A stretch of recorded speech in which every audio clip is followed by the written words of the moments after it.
How's it hanging, Phil? From the front time, Come and get it! So either put the gun down now, or kiss your ass goodbye. Let's get this party started. I agree, Dana. Let's get this party started. So, welcome back to Sledgehammer Horror, guys. I am Ken Sledge, and let's talk horror. Now, we are having some technical difficulties. Let us know if you can see or hear us right now, because we don't know what's going on. Can you guys see and hear us?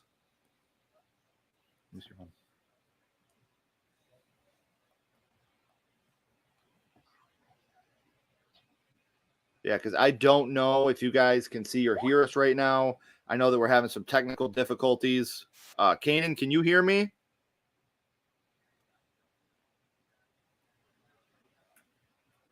Okay, is my screen frozen? Because I'm not getting anything at all right now. So I'm trying to figure out what's going on, guys. I'm sorry. Okay, I'm not frozen or anything. Everything's smooth on my end.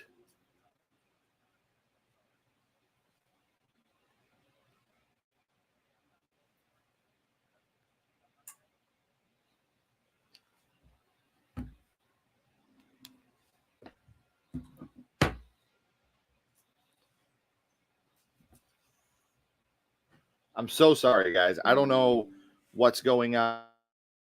I'm trying really hard to get everything going.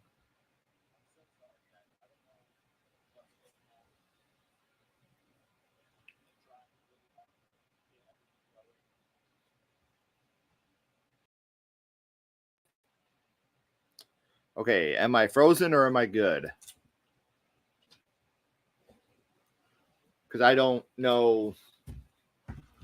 I'm really sorry. I have no idea why it's doing this. Well, I'll try to catch up on the chat real quick. I agree with that, Sean. I think this is Carpenter's best. Oh, well, let us know when you get here, man. I'll give you the timestamp.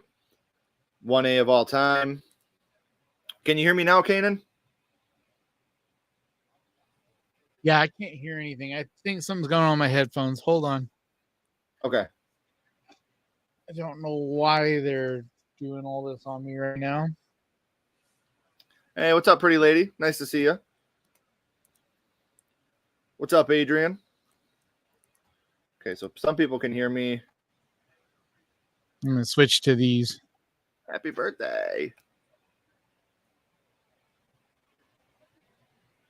And I'm frozen again. Can you hear me now, Kainan? All right. Can you hear me? Can you hear me? I can hear you. Can you hear me? Yeah, I got no sound from. And you're.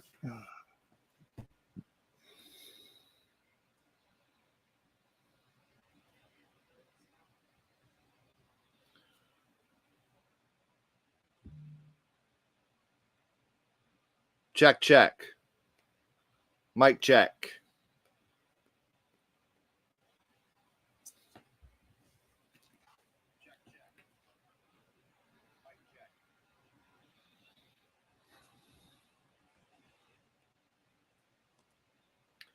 Can you hear me? Yeah.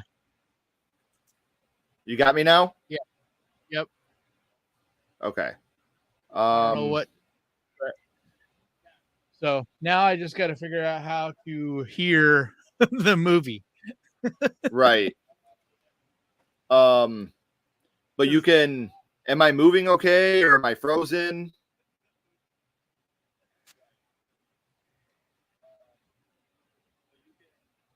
Freezing, and then you're good again. What the hell is going on? So I think All you're right, okay Kainan, now. you stay in. Your You stay image in is here. frozen. Yeah, you stay in here. I'm going to back out for a second, okay? Okay.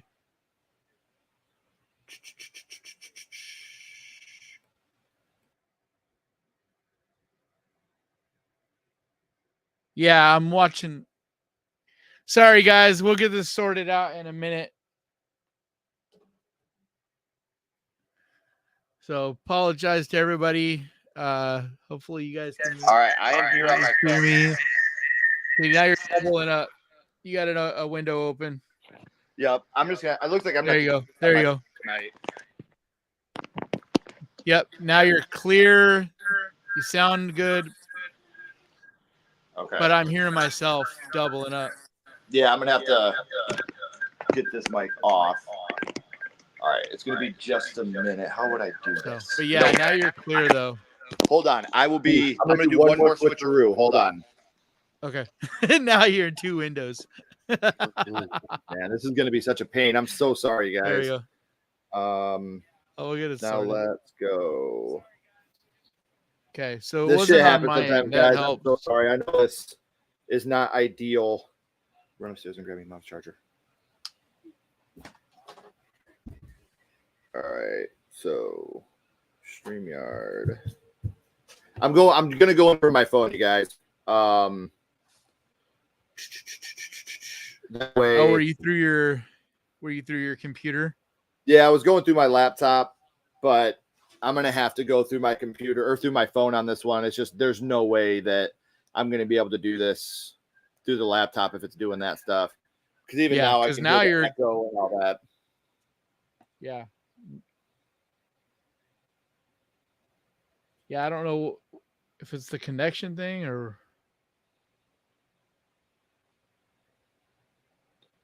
And I'm really, for those of you that are here, me and Kainan have the movie lined up, so it's right where StreamYard, Like right where you basically see the title card. Yeah, yep, we're right at Universal. No, not the movie title, the Universal card. This is such a pain in the ass.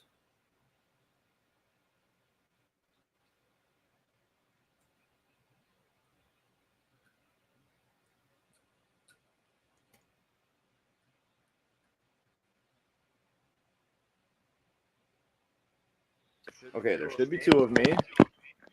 Am I clear? And the one on the right. Okay.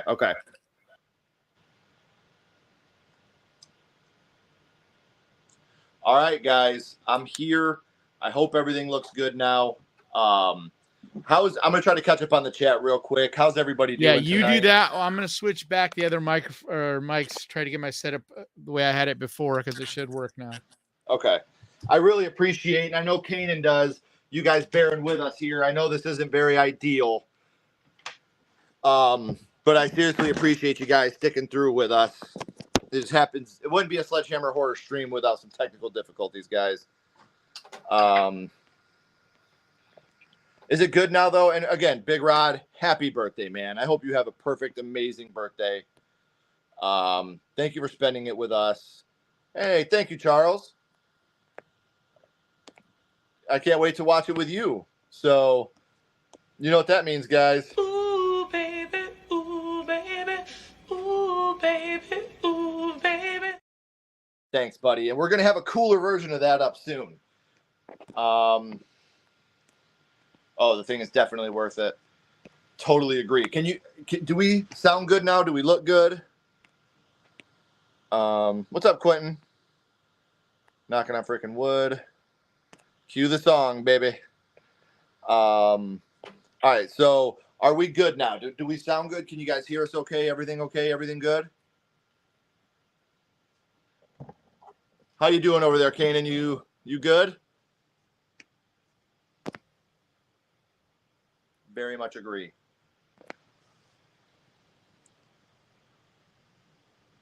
Looks good, sounds good. Cool. Like I said, guys, we are loaded right up, right to the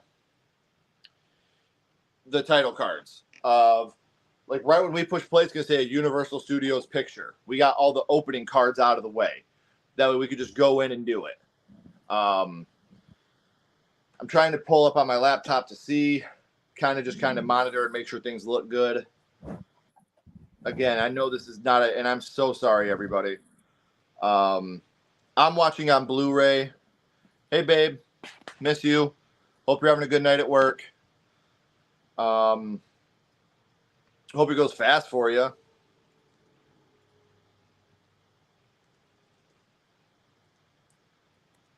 You got me back yet, Kainan?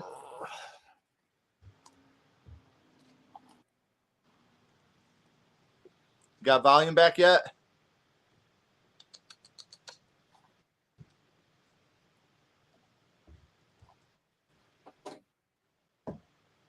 As soon as Kainan gets his volume back, we'll go live.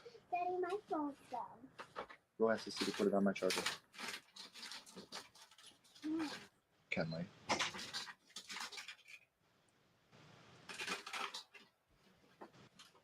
Go ask Sissy to put it on my. Why?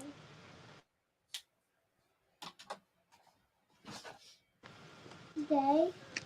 All right, so we're trying to get this audio stuff figured out. I think we're almost there, and then we'll start the movie. For those of you that haven't already, I have all of Kainan's links in the description.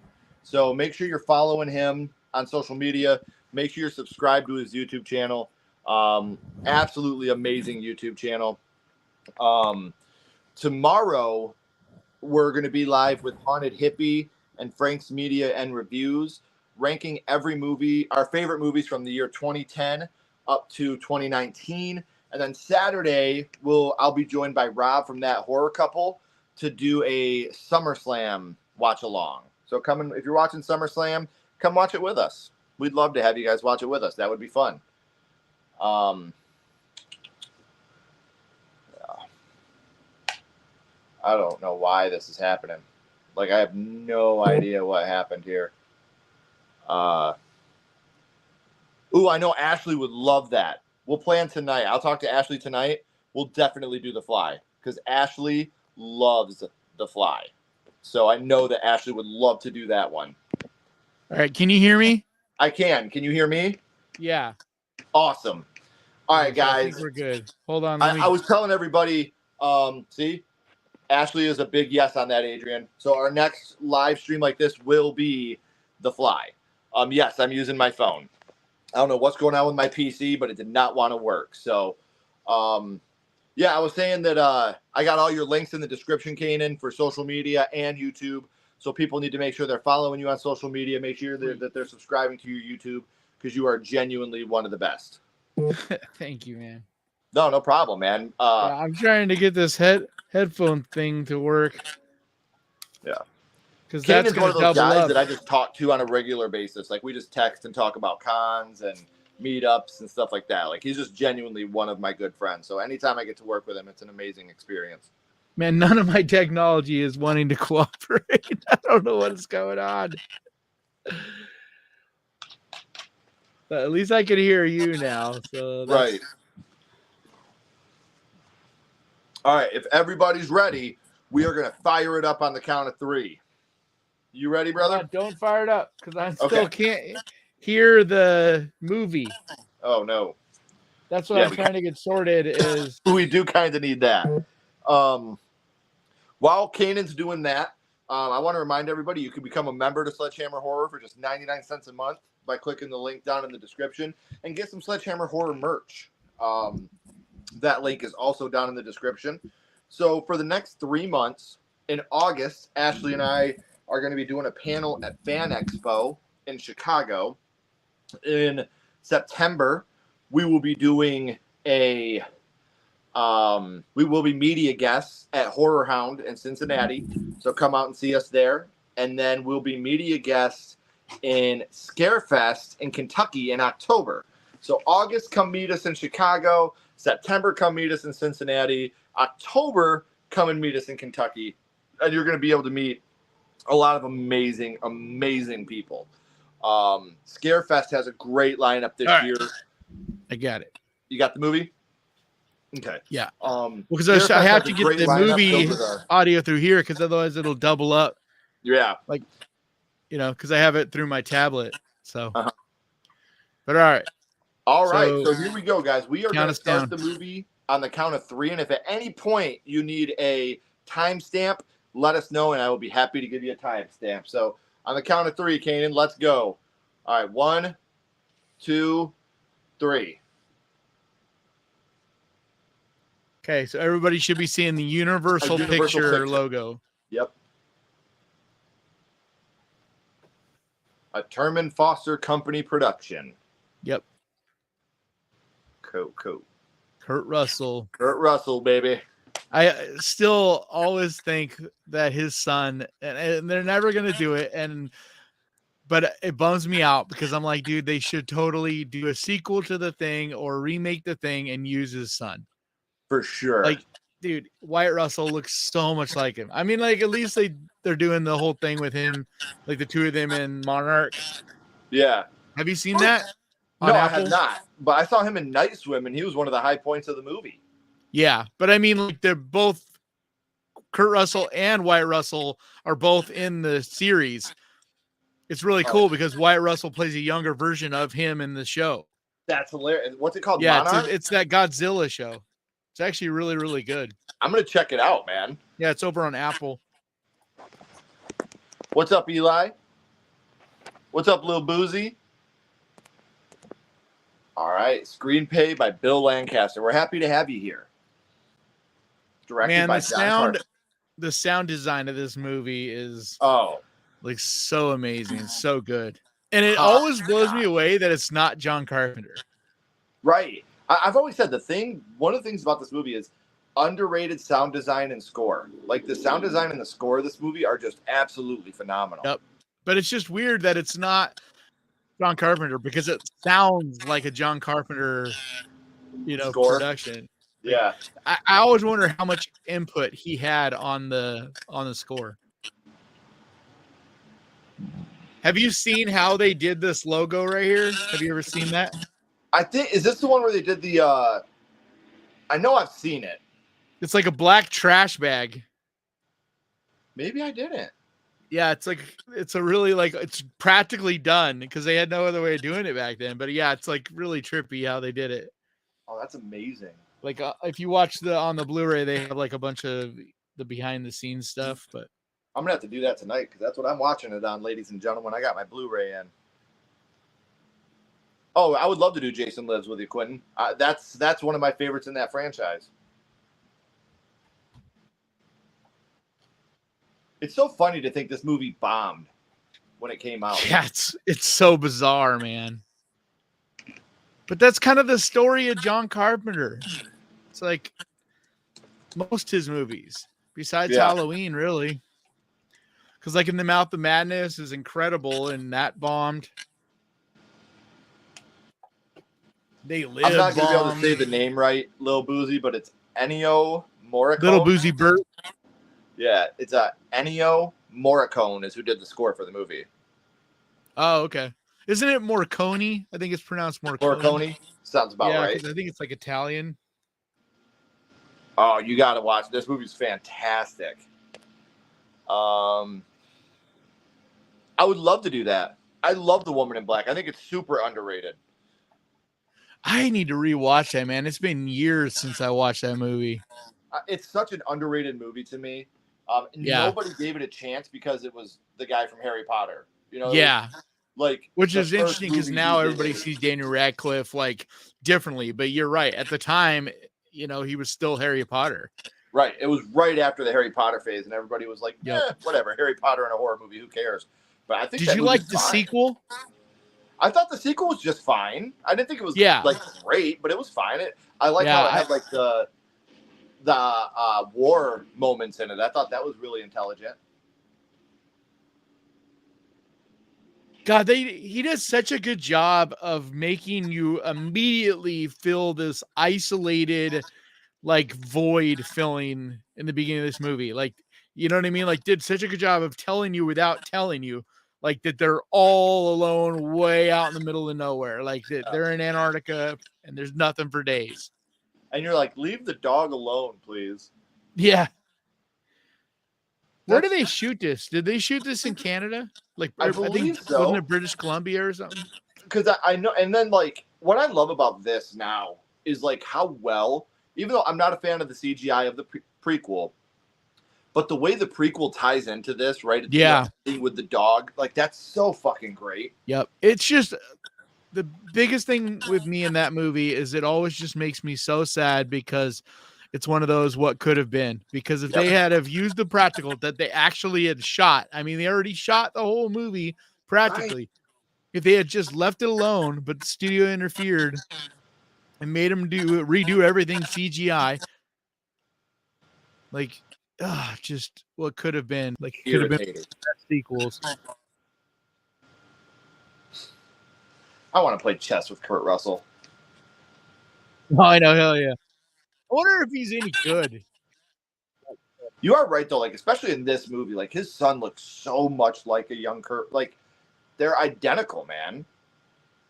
Yeah, like that's why it drives me crazy. This era, like, use him in either Escape from New York or this, like, do a remake or a sequel, or I mean, how many opportunities do you get to do something like that? You know, where you could actually make a sequel that everybody would buy because it's like, dude looks just like him. I love that. I want to play chess with that computer and drink whiskey with Kurt. I'll take that too, Big Rod. Yep. That's a fair trade-off right there. That was probably the last time where you could actually still beat a computer at chess.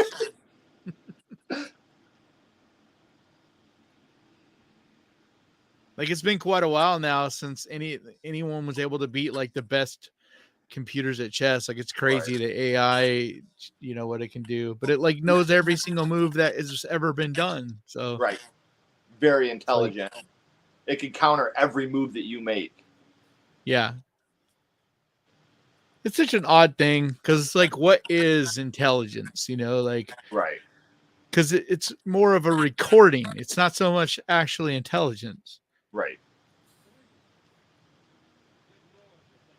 I love how nerdy yet cool Kurt Russell is in this movie. It's so true. Like, even those glasses, they're kind of nerdy, but somehow they're cool. And the same with that big old stupid hat. It's like, it's so dumb, but it somehow is badass because like just the way he plays this role. You're like, I'd wear it. Yeah. I couldn't make it look that cool. Like, they're shooting rockets at this dog now. Like, they've given up with the like shooting the rifle. They're like, we're just gonna blow it up now. Thank you, Sean. Thank you so much. But if you think about what they knew at this point, like the guys on this helicopter, like they were trying to save all of mankind right here. Right. Is like how they saw it. Because especially when you watch the sequel and you see what their camp, you know, like what happened to them. Yeah, what happened to them. Because like in this, you just see the camp and you see like the aftermath sort of, but in that you see what actually happened to him and you realize like this guy right here, he doesn't even care if he dies. It's like, as long as he can stop take out that dog. Yeah.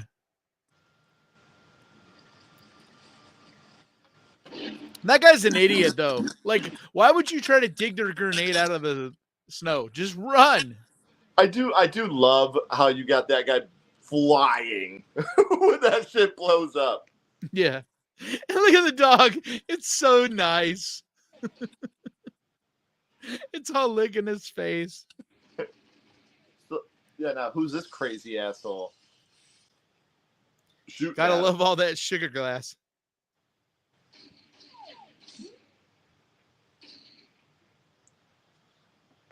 Exactly. That would have been first case scenario if I was one of the Norwegians.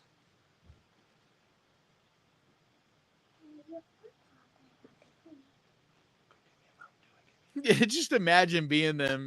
It's just like, what in the fuck just happened? Right. What is going on? Like that guy, he's just like Drinking. Yeah, I'm here isolated by myself, and then all of a sudden, Yeah. the one helicopter that comes is opening fire on us. Yeah, because I mean, it's just out of nowhere. Like from their point of view, it's like they're just chilling. All of a sudden, they hear a helicopter. Like, oh shit! Like who's coming? You know, because it's not like, you know, it was probably pretty rare that like someone would come in, especially unannounced. Right. You know, you'd get people coming in like because there aren't like a research thing, you know, but it's like, you know, they're coming like once a month for supplies or this and that, or they would radio and be like, hey, we're coming in. So it's just like all hell breaks loose. Yeah, I would definitely consider that. I know that we're going to do a live watch of Trick or Treat in October like we always do. But Trick or Treat, I would hold on, love which one? Trick or Treat or Trick or Treat? We're doing Trick or Treat. We do that every October with our girls. But Is Trick that or the Treat, yeah, that because Trick or Treat is the fun one, the anthology one. with Sam. This Trick, I haven't watched the Trick or Treat in a long time. The like metal band one. Oh, Sammy Kerr, baby. Yeah, Hey, I need to Jamie. rewatch that. Again, if anybody needs a timestamp so you can watch the thing with us, please let us know. We'll be happy to give you a timestamp so you can follow right along. Yeah, right now we're at about 10:47 into it. Daddy, why 10:49, 30 right here? 10:57, 58. They're cleaned up.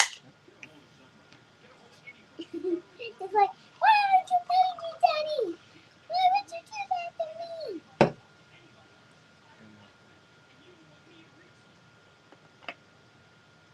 me? He's like, you're right, so please do it. Every time I see him, I just hear diabetes. Yep, I'm Wilford Brimley. Yep. Calvin, if you're watching, I'm watching it on Blu-ray. I can't answer on my cell phone right now, buddy. I know you texted me, but I'm using my cell phone to stream this because we're having technical difficulties. So I'm personally watching it on Blu-ray. I know you can rent it on Amazon Prime or YouTube. Yeah, that's what I just did for $3.99 on YouTube. Or if you want, come on over, Calvin. Couch is open. You're always welcome. Come watch it with me. All of a sudden, you get like a bunch of people knocking on your door. Oh, Calvin, that's my brother, man. Like, Oh, okay. that's my brother from another mother, man. Like, literally, one of the he's literally like when we did our movie premiere for Bride of the Killer Piñata in Chicago, he went with us. Like, that's people look at him, they're like, he's black and you're white. I'm like, yeah, cool. You notice things too. Still my brother. Yeah, I would got take a tattoos fucking and he bullet in doesn't. the kidney for that man. That's awesome. Yeah, dude, it's weird that like when I went to look this up, it was just on like Tubi, Prime, like everywhere. All of a sudden now it's only a rental again. Dude, when we scheduled it, it was still on Tubi. Yeah. Like, I don't like to be like, hey, come watch this movie with us, and you got to rent it. Like, I feel bad when we do that. Well, I have it on Blu-ray and VHS sitting right there, but I don't have a Blu-ray player right now or a VCR. I have them, but they're in storage because I'm like, for what I do, I'm always editing when in one ear and then in the other ear watching movies. So it's kind of like, Right. it's easier with a tablet. So I just don't even bother. Like I have a big old TV that I just literally, I haven't probably turned it on in 3 months. So I need to play some video games like Fallout. Yeah. Like I got a brand new Xbox and I've played it like twice. Oh, God. Yeah, I got it for Christmas and literally played it like I think twice. That's the thing about being a content creator, trying to find time for everything. Yeah. Why do you ask, Bill? I would love Yep. to know why you want to know that, William. Yep, a ton of fucking exactly, man. That's why I hate streaming.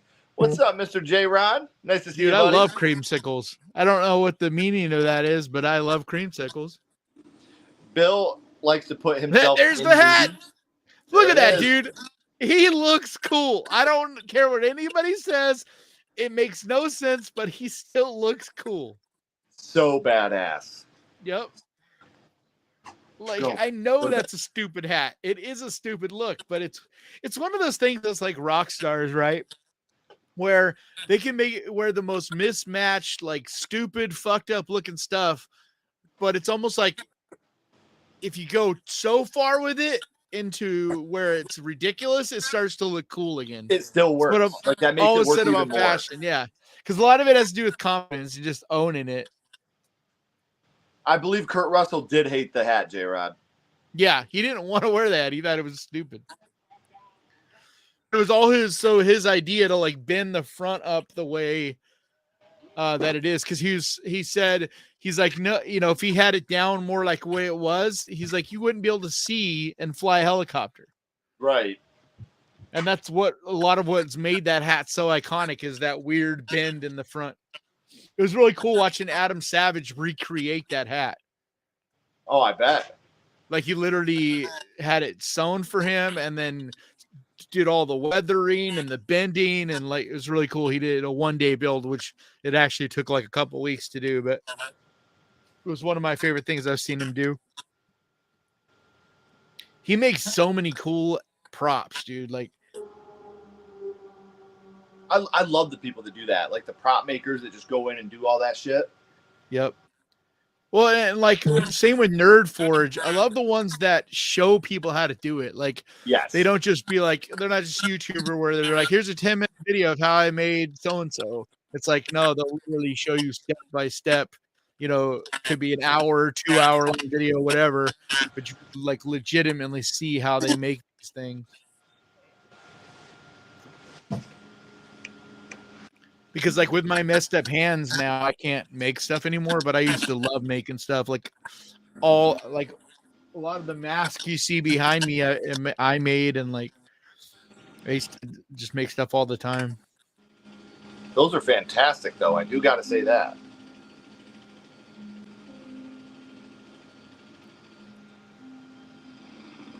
I wonder how they got that shot right there. Like if that where they're looking through the window. You know, like is that a very dangerous shot? Well, that's what I'm wondering. Was it actually like from a helicopter, or is that just an overlay? I'm guessing it's an overlay. But it's one of those things with older movies like this, you always have to think about like how did they pull that off? Like now it's a YouTuber could do that. You know what I mean? It's like easy to overlay and do that, but back then it's not easy to do. Right. Everything had to be practical, so it's like, how did you pull that off? Those cool masks. Wish I could have grabbed one when you were still making them, is what Lil Boozy says. Yeah. I just like making stuff, man. There's this hole inside of creatives that like you just always got to make stuff. Right. So, but yes, I don't think I would have. I don't think I would have really made this channel and, you know, done the whole Ghost Pirate thing if I could still make stuff, though. So it's kind of one of those, you know, things lead to other things. One, like, what's the saying? One door closes, another opens. Another one opens. Yeah. Yep. I do snack on watermelon, but I prefer kiwi. Kiwi is my fruit of choice. Ooh, kiwi's good. Yeah, no shit. How a drone would have been doing in this. And yes, I love The Burbs, Bronson. The Burbs is a fun movie. That is such a good movie. But yeah, that's exactly, like there's so much of the B-roll and stuff in this that could easily be done with a drone now. But back then they had to rent a helicopter, or, you know, that's a lot of what made movies like super expensive. Stuff like that cost a fortune. All right, Calvin, come on over. Come in the back door. Come sit on the couch. You know you're always welcome. Hey, I'm a Kainan simp too, Jostler. I love the blacks in this, like the way it's, you know, it's a kind of a John Carpenter signature is the saturated blacks. Yeah. But it just gives everything this like real contrasted, frozen, harsh quality. Yeah. Hey, I'll be right back, you guys. I'm Gonna take my dog upstairs so she doesn't start barking when Calvin gets here. Okay. Come on. Let's go to bed. What? Why? What's wrong?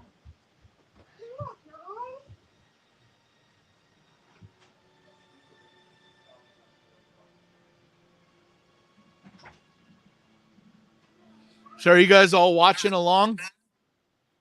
Or are there any of you guys that are just chilling, listening to us talk?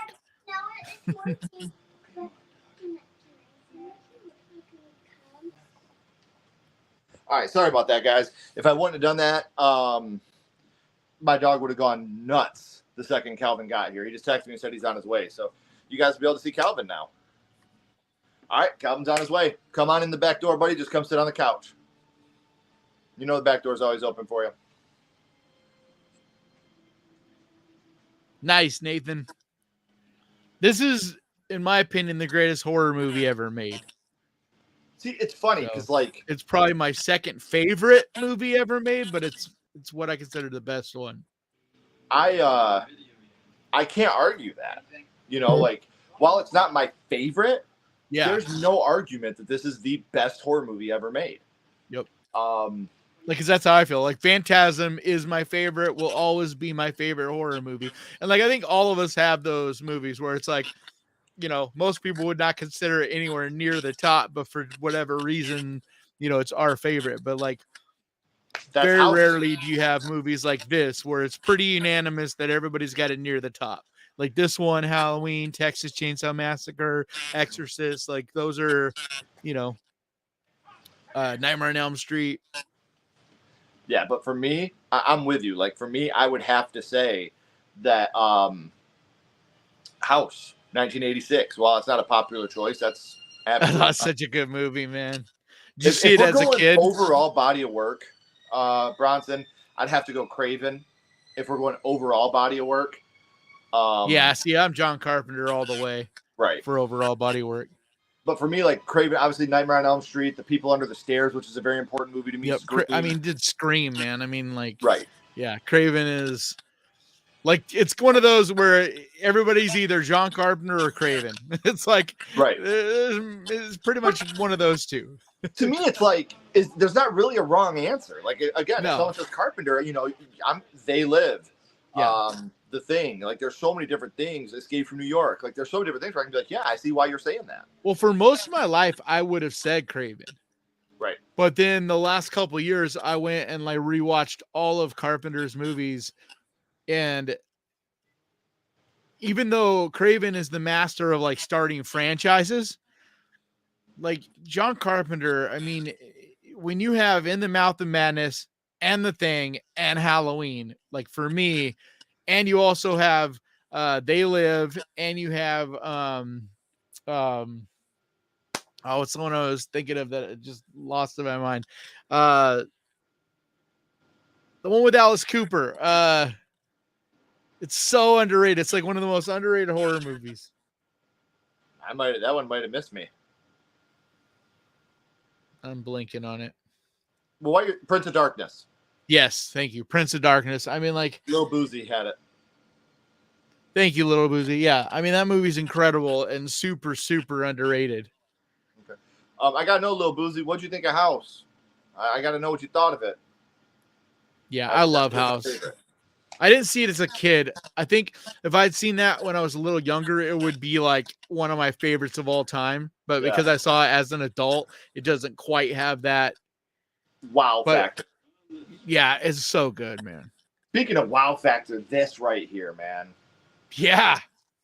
I know this is kind of your first introduction to the special effects and that are going to be in this. Slime. Like, they can't even make shit look this good today. Yeah. CGI never looks like this. That's why the best movies still to this day still use practical. Like, they'll blend together, you know, the best stuff will blend together practical and CGI, but like, you cannot capture the depth. Like, that looks absolutely real. 100%. 100%. And I agree with you. I think that's why movies like this are so important, and people should go back and revisit these movies and see how important they are, because just for the practical effects alone, Yeah. There's also a mood. It's like something like I was just talking to someone that commented today on a video, and I was talking to him about The Shining. Mhm. And I was saying how, like, I get it if you're younger, how The Shining, there's these certain movies, and The Shining's one of them, or Exorcist or The Omen, where they feel kind of overrated to you. Right. Like if you're younger. But like if you start to go back and you start watching these movies, you'll start to learn to appreciate them first. Then you'll start to enjoy them. Then you'll ultimately grow to love them. Yeah. It's one of those things, because the deeper down that rabbit hole you go, the more you understand what makes them special. It just changes the way you see movies and, and art in general. Big facts. Does anyone need a timestamp update? If you do, please let us know. Yeah, we are 24, 55, 56, 57. Oh, Exorcist 3 and Omen 3 are both good. I like them both. I always feel that way about Psycho too. Omen 3. I don't remember the Omen 3. Look at the gosh, man. The Omen 3 was good. Isn't that the Damien or Dominion? I mean, No, I think the Omen 3 is what is it? I thought it was Dominion. The Final Conflict. The one that has Sam Neill in it. I don't remember that one. Yeah. I'm sure I've seen it, but Sam Neill I've never been a big Omen guy. Honestly, it wasn't until the first Omen this year where I was like, I kind of started looking at the Omen through a different lens, because I still like the first Omen. By the end of the year, it might be my number one or up there. Like I have it ranked like middle right now, like around 5 out of my top 10 at the moment. But I don't know, man. Like the longer that goes by, the more I just, every time I think about that movie, I'm just like, God, it was so good. Because what I was talking about, mood and all that, the first Omen feels like it has that same tone and mood as movies from the 70s and early 80s. Like there's that disturbing thing that is really hard to recapture that those movies back then had. And even that one, like the birthing scene, everybody remembers the birth. We're sitting. Look at the size of that joint, man. Damn. Bro's Cheech and Chong in it there. I know, he's not playing around. What kind of paper do you use? I mean, I guess double it up, I guess. Right. What? How could you see that dog and one get scared and two call it a mutt? Right. Beautiful dog, man. Yeah. Nice Like, Dreams those dogs is great, are so soft. I'll always have to say Up in Smoke, Lil Boozy. Up in Smoke will always be my. The next movie's great too, movie? but Nice Dreams is great.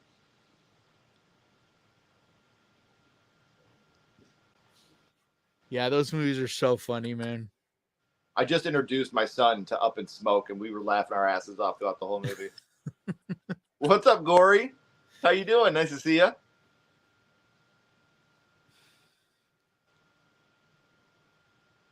How do they get all these dogs to be so chill? I've always wondered that. Like the way whoever the animal, I hate saying animal tamer because that's cruel, but whoever like the person was that was working with the animal trainer, yeah, it's not a tamer, but a trainer. Yeah, trainer, there you go. They did such a good job. But I'm with you, Boozy. I hate this scene. I wonder if all those are real dogs. Because I know there was definitely some fake dogs used in this, like in this scene in particular. But like I'm wondering where they bring in the fake dogs. Because those all look real.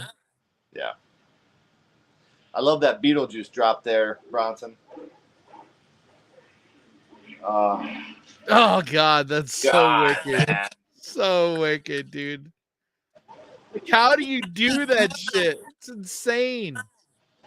Look at that. I mean, because it's like not only is it's slimy and whatever, but it's like it moves. This stuff actually is animatronic and moving around and shit. What's up, Frank? How you doing, buddy? Just the cracking sounds of it coming out. Yeah, the sound design so good. But I mean, look at that, dude. And like, I wonder how many different variations they had to make for this scene. Right. Because it as it morphs and changes, that poor dog, you'd never get away with doing that now to a dog. No. Like spraying it like that. God, no. What'd you think of Oddity, Castellar? I'm a huge fan of that movie. It was a lot of fun. One of my favorites this year. I'm really disappointed that it only was in theaters a week. I don't get it. I don't know what Shudder's doing. It didn't, because normally their movies are out for at least a little bit. I'm grateful to God we got a screener for that, because it did not come in a theater within 100 miles of us here. Yeah, and like, dude, it genuinely is a scary good movie. It's gonna be on Shudder soon, which is cool. But guys, we got Calvin here. What's up, Calvin? Woohoo! What's up, babies? Good to see you, horror fam. Mr. J-Rod is starting up the movie. We are at 30, 14, 15, 16, 17 on our timestamp. Man, me and you are like spot on, dude. Isn't that amazing? Okay, Calvin. As you were saying that, I was literally watching my counter. Right. Should you give Calvin a hug? I love your nightgown. It's awesome. I like your necklace. Why, thank you. Thank you very much. It's a Buckeye necklace. The cuckoo nut. Yes, you may. You were pretty spot on when you said you'd get here, bro. Oh my God, heck yeah. Dude, I heard you had this movie on, and I was like, I'm gonna come. It's my favorite movie of all time. I figured. Yes. That's why when you texted me, I was like, get your ass over here. Isn't that disgusting? And this is the scene that absolutely destroyed me as a kid. Yeah, so British Columbia. Yeah. So this was shot in British Columbia, Kimberley, Sounding Glacier, and a few other locations. And then it was also filmed in Juneau, Alaska, and then also shot on Universal Studios. Oh, so they did have some on the lot. Yeah, it's some refrigerated sets. Okay. God, just imagine that day of work. All right, guys, come on in. We're working in a refrigerated set. Yeah. Well, I mean, there's no other way you're gonna get the cold look that they get in some of these scenes. Look at that. Look at that. Even like the slime dripping off the hands. It's funny though, that's John Carpenter's one complaint about this movie that he still kicks himself about, is that he didn't have breath, like there wasn't foggy breath in enough scenes. Yeah. Oh. Yeah, that's his one thing that he says he can't watch this. It drives him crazy. To this day, I never picked up on that. Right. Yep. That's what's so funny about being an artist and making stuff, because it's like you're always your most harsh critic. Like nobody else will ever notice it stuff, but right. You know. Two things I wanted to comment on for Kainan. Yeah. Because man, you had hit 2 points, but I was in the car and I was like, oh, I can't respond. Oh. Brother, I 100% agree with you. Sledge agrees that it's the practical facts that just win us over versus CGI, because CGI it's too clean, it's too fluid. Right. With the practical facts, it's the movement that gets you. Like the cracking. The cracking sounds. Absolutely. The hands on. But just like this right here, it's like you can really feel, it's almost, I don't know, it's hard to even put into words, but like you can feel that it's actually in the room with them. Yeah. Like there's a weight to it. Like it has like a gravitational pull. You know what I mean? Like it has this physical object is in that room. And I don't care the best CGI in the world. If they make something completely out of CGI, it just doesn't quite feel right. It has that uncanny valley kind of thing to it.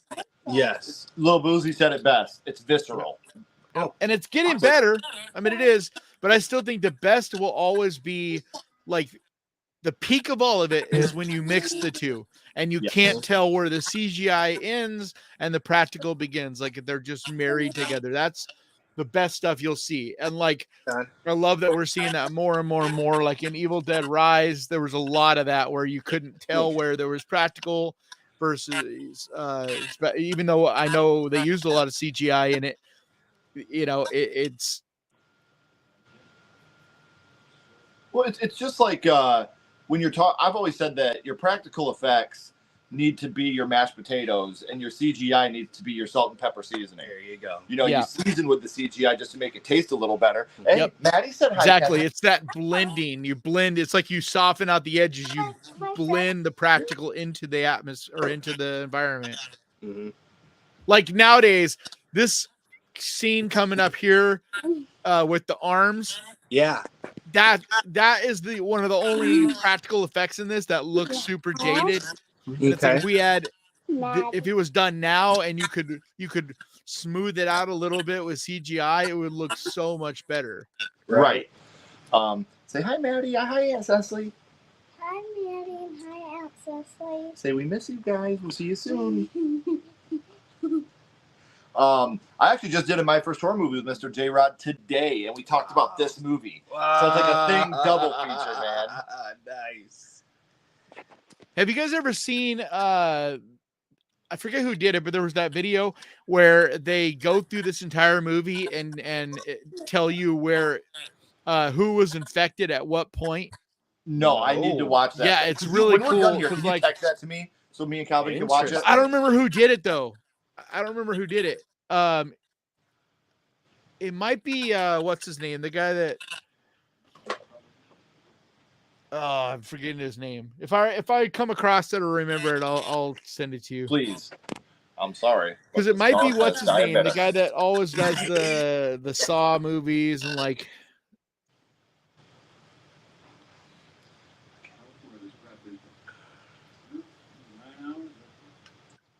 What a great cast, man. Oh, the other thing I wanted to agree with you on, Kainan, as it's just my favorite horror movie and one of the like top 10 favorite movies all time. And this would definitely be one of the movies I would talk about on my first horror movie. Yeah. Even though this isn't my first horror movie, it's one of the ones that impacted me the most because it was just shocking. Because up until this point, Aliens for me was E.T. Right. Throw some Chewbacca in there, maybe even Spock. Aliens weren't horrifying. You know, yes. And I hadn't quite seen Alien yet. So when that first scene, when the dogs get contaminated, and I'm watching this as like a 7-year-old, I'm like, what the fuck? Yeah. This actually might be my introduction to cosmic horror too. Yeah, man. Now that I'm thinking about it, because I think I saw this before I saw Alien. Yeah. Yeah, and it was one of those things where I had no reference point, had no idea what to expect. I knew that there was a black and white old school horror movie thing. It's just some big dude in a suit. Yeah, the thing from the end at the end of the world, or is it the thing from another world? Yeah, Thing from Another World. Yeah, it's so funny because, like, technically they're both made from the same source material, but they feel like nothing alike at all. Yeah. Now I can hear it. And so, an alien that can replicate human cells down to the molecule. I mean, like, no way. No way. Absolutely amazing. So it was a movie where I caught myself. I had to bury my head on certain scenes. I couldn't handle it. Cecily says hi, Calvin. Cecily, how you doing? Yeah, because the true villain in this movie is that feeling of not knowing who is really them anymore and who you can trust, and that doubt and like they're isolated and yet they are like against each other. So it's like it makes each one of them even more isolated because they don't even have each other to hang on to by the end of this movie. Right. Nathan said, "What's up?" too. What's up, Nate? How did they shoot that? Right, like, dude, like I'm saying, like that right there is so, and it looks so. That's damn got to good. be like real ice climbers, because it said that some of it was shot at a glacier, so that must be Yeah, stunt people. Yeah. J-Rod says from what he read, this one is closer to the novel. Oh, Yeah, it is. right on. Is that a real airplane? Yeah, the airplanes are real. But that's what I'm saying. The thing at the thing from another world is very different. It doesn't feel like, even though they're the same source material, the whole not knowing who's who, that is not, that movie has nothing to do with that. It's literally Right. just like a regular old monster movie. Mm-hmm.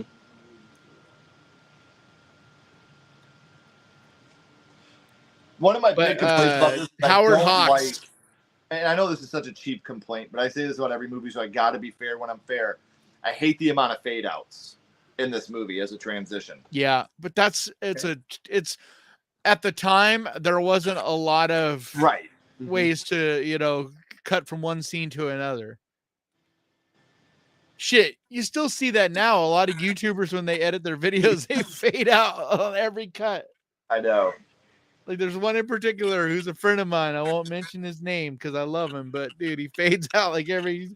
I'm like, dude, you could do a clean cut. You could clean cut from one to the next, one shot to the next. Like, I do it all the time. And ladies and gentlemen, Keith David, bro. Yep. One of the best voices behind, James Earl Jones. That guy has aged like fine wine. I know, he looks. Yeah, I just saw him fantastic. last October. I think it was. What's up, Nicholas? Oh, what's Haunted Hippie doing trying to compete with us right now? Is she doing a watch along right now? No, I think she just simply released a video. I think that's all it was. I just saw her name pop up as a notification. I'm like, hey. Nah, she's good. It's like my daughter. Yep. Yeah, she was one of the people I was talking to people about. You, her, Cody, Chandler.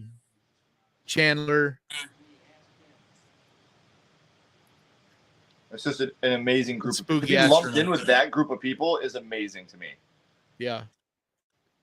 Well, I didn't even do it. Like, these people were like, they all watched that. Like, that group of us is who they all watch. Like, Right. Like, to be in a conversation with, like, me, to be in a conversation with you, Kylie, Cody, like, that's Ashley and I, that means the world to us because we love you guys all so much. So to be, like, included in that type of community. yeah, I think it's very cool. And I like that we are all, like, really are different and have our own, like, niche. Yep. Oh, Spooky Astronauts is great. Emma? Yeah, we share a ton of the same people. It's super funny. Like, people are constant like you and I, like, barely have even ever talked to her. Like, she's super, like, have you ever reached out to her? Like, I don't know Are you if she talking just about Emma? Spooky Astronaut? yeah, I don't know if she just likes to keep to herself, but like her and Sarah Hawkinson, Possessed by Horror, like the two of them, it's like nobody seems to really know. See, I know Emma. I've had her on my first horror movie. Did you? Okay. I've not had Sarah. I would love to get Sarah, but that has not happened yet. Have you reached Brian, out to her? You are here now. We are at 43 minutes and 2 seconds, 3 seconds, 4 seconds. If you want to jump on with us. Bonjour, Dice. Nice to see you. Got my main man, Calvin Clark, here, my big brother. For those of you that are just coming in. Let's go. You've seen Calvin in the chat before. Now you get to see him in the flesh. So that's one of my favorites right there. Dice rolling. How you doing? Dice. Yeah. But yeah, I think Lazy. Sarah just. Good to see you. I think Sarah just likes to keep to herself because, like, she actually lives in the same city I do. Oh, really? And yeah, and like, but she doesn't go to the conventions, and like nobody really, like we all kind of like know who she is, kind of thing. Like nobody really knows her. Like she just kind of keeps to herself. So right, and that's which is fine. respectable. Nothing wrong with that. Right. Yeah. Totally ain't nothing respect wrong that. with that. Especially, I know a lot of women in horror that want to be that way because men fucking suck. Well said. Yeah, I'm not and even that's gonna what argue. that's kind of what I was God. thinking with Emma too, because like we run in the same circles. I always think it's kind of interesting that, like, I don't know, she never comments on anything of Twitter. I never see her in conversations with like the same group that everybody all kind of, you know. Yep. The guy that I miss is Jay from Blood Bath and Beyond, man. I keep bugging him and being like, dude, you need to like start doing stuff again. But he just life, man. Like he started doing behind the scenes stuff. Like he's got like he doesn't really like to be in front of the camera. Like he gets really bad like anxiety. And so like he always jokes around about having to be drunk in order to shoot videos. And so yeah. I know that he is the guy that edits. He edits Horror Hound. Like he edits his videos. Right now, Okay. because I'm drinking pop so much. You're what? I think I have anxiety because I'm drinking. You think you have anxiety? You're drinking too much pop? Yeah. Maybe you should slow down a little bit. Yeah, I think I get anxiety from drinking too many rock stars. Hand up right here. I go back and sit on the couch. Like I drank like 7 on the way home from LA yesterday. Nice. Dude, that drive, it started out being 6 hours, and by the end it was like almost 10 hours. Because it seems like every hour will go by and traffic, there'll be another accident, and it's like there's another 45 minutes tacked on. Right. That sucks. Yeah, we just drove back from New Jersey. Daddy, do you want me to show you how I take them off? Yeah. How far of a drive is that? It was supposed to be 11, but with traffic and shit, it turned into about 13 both ways. Dude, that's a drive. What were you doing? Oh, you had a convention or something, right? Yep. We did Atlantic City Celebrity Convention out there. How was that one? We met a lot of really cool people. Nice. That's my mom always said, if you can't say nothing nice, don't say nothing at all. So yeah, we got to meet a lot of amazing people. People I've wanted to be able, like Brendan Sexton. You know, we finally got to spend some time with him and get drinks with him. Dad, do you see that thing right that's there? cool. I got to take Ashley out to dinner with Frank Dietz from Black Roses and Creepshow, and you know, just like being able to be around these people that have meant so much to us and we've become friends with. Hell yeah, that's sick. I'll do a deep dive eventually when I'm a lot less pissed off. But like I said, the people that we got to meet and the other vendors that did a great job. So you're more upset at the convention organizers kind of deal? Ashley and I will never again be a part of a first-time convention, if that tells you anything. Yep. I know what you mean. Yeah, and it's so funny. If you watch our Atlantic City Celebrity Convention video, we got again, the people we got to meet were fantastic. Like, I got to interview Danny Bonaducci, man. Yeah, that's sick. You know, like, please tell me he's cool. He's amazing. Okay, good. Yeah, so amazing. Good. Yeah, I've always heard great things about that guy. Yeah, dude, such a nice guy. And then Karen Parsons, who was Hillary in Fresh Prince of Bel-Air. Yeah.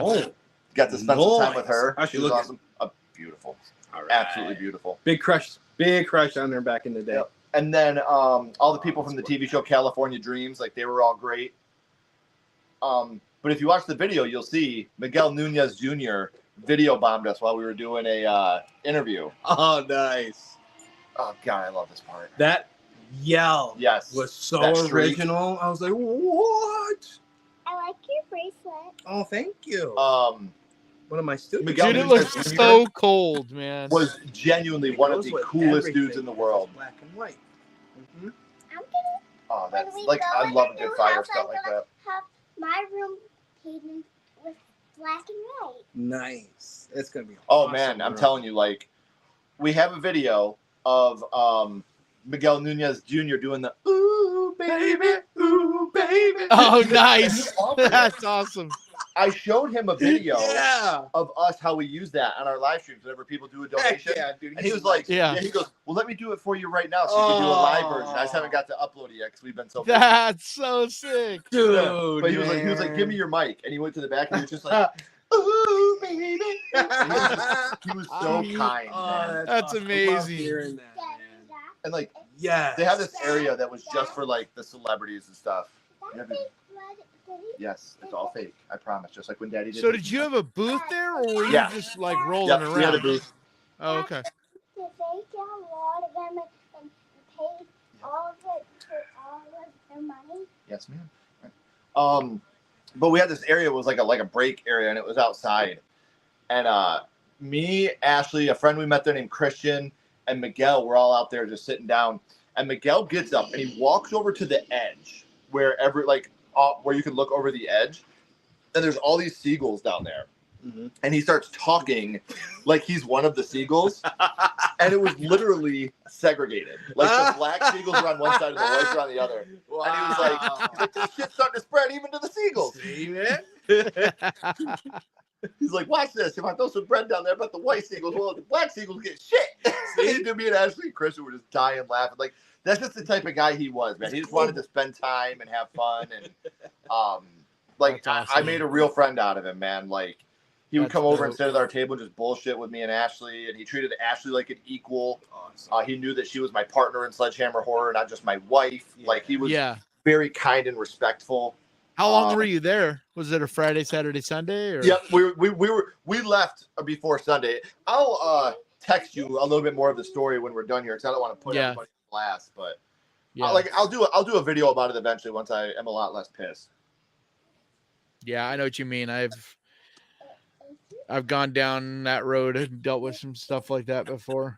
That's why I don't even do like convention kind of stuff. I just go to them. I don't do booths. I don't do, because every time I've ever done that kind of stuff, it ends up just being like more stress than I feel like I get it's worth. Like, I feel like I get all the same stuff just simply attending and getting to hang out with everybody than I do like doing the whole, because then also too, when you do those, you're kind of stuck in one spot a lot of times as well, Right. which makes it tough. So like, I don't know. It's not that I won't ever do one again, but I'm with you. It's like it's got to be like a legit one that's established. Yeah, that you can hear from other people. You know. Taryn Manning was also there, from 8 Mile, Crossroads, shit like that. Oh, Her okay. Ashley had instant connection. Like, That's instant. awesome. Yeah. Okay. I That's do love what that. an interesting collection of celebrities. Like, those are ones you don't. They're like ones you don't normally hear about all the time, Exactly. especially being in one location. I do gotta agree with you, Lil Boozy. This little hoodie right here always makes my heart really happy. Oh, his hoodie look. Kurt Russell's happy hoodie. Yeah. I just wish I could have his hair, man. That is like the best fucking hair, dude. Who you kidding, brother? And I got no fucking hair, man. I mean, look at that, though. That is luscious. I had hair very similar to that when I was a teenager, and then it all fell out. Gone with the wind. Like, by the time I was 19, man, it was gone. Saboteur. So what do we Shaving my think? head Was ever since. Wilford Brimley already assimilated at this point, or was he just being I think he was preventative? preventative. Okay. Yeah, see, I don't think he's infected yet. The only one at this point that I think is infected is damn it, the one guy that you find out is infected. But I think at this point he's the only him. I think he's the only one that's infected at this point. All right. Because none of the other people that get assimilated really get violent until they let you know. Right. You know. Well, yeah, because they're which is also something I've always thought is interesting. It's like, why are they like? What is their end game? Right. Is it just simply to survive? Because if that's the case, like, why even attack? Exactly. But to me, it's clear he's definitely not, because like He's just because like anybody that stands out is definitely not infected. Is kind of the best way. Yes, I think the infected are always more subtle. Yes. In yeah, the comic book goes a lot more into detail on that. Because that's the only prequel we ever really got to this movie is the comic book. Comic book, huh?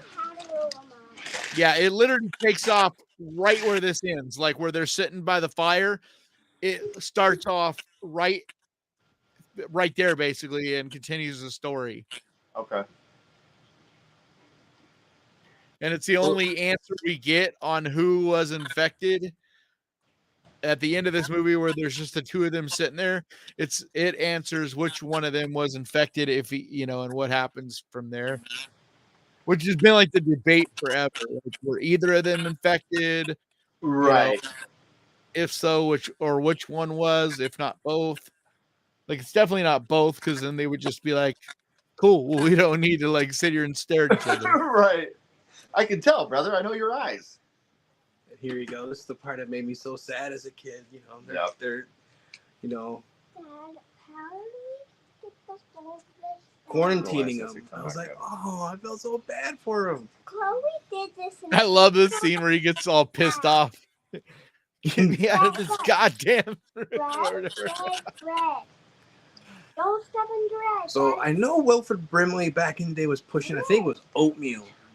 But what was the TV show that he was? Diabetes is the thing I always remember him. Me too. He was on Little House on the Prairie. Is Little House on the Prairie? But I don't know. I don't remember what other stuff. He was like a pretty big TV guy. Like he did. I think he was in more TV than he was movies. What's the dates on that? 86 to 88. I think it's something before that too. Something in the 70s maybe. Figure it out.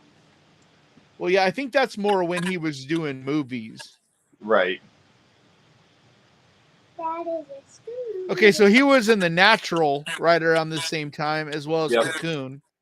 Cocoon. He wasn't Cocoon. Yeah. Okay. All right. Like both those were right after this, like within the next couple years. Which would make sense because I actually didn't see the thing. Oh shit! I forgot he was in Hard Target. How the West Was Won. Okay. The Waltons. Waltons. That's Waltons, the show. It wasn't Little House on the Prairie. It was the Waltons. Because I knew I was watching Brimley like every week. Every week I saw him.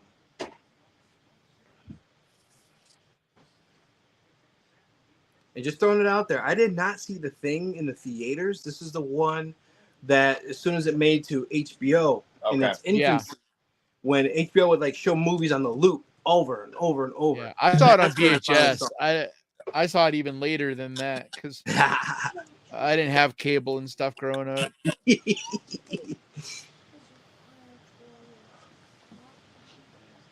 But like I saw it on VHS when I was probably like 13, 14, 15, something like that. So in the 90s. I do not think Brimley was in Batteries Not Included.